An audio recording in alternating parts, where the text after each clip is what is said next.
معقولة؟ معقولة ولا يا أخ ولا أنت ولا معقولة؟ ما أنا بكلمك أهو. معقولة هو ده اللي بتفكر فيه؟ 10 مليون سوداني اللي دخلوا بسبب أحداث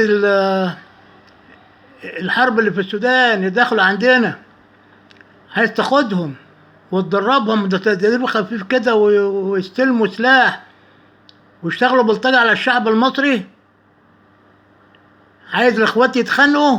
كل ده عشان ايه؟ عشان تلغي الانتخابات ويلجأوا لك يقولوا لك الحقنا الحقنا، السودانيين مش عارفين نعمل معاهم حاجة، الحقنا الحقنا بالجيش وبالشرطة. يا ابن اللئيمة، هو ده الخط اللي انت وصلت له؟ خطة شيطان فعلا، أبلسة.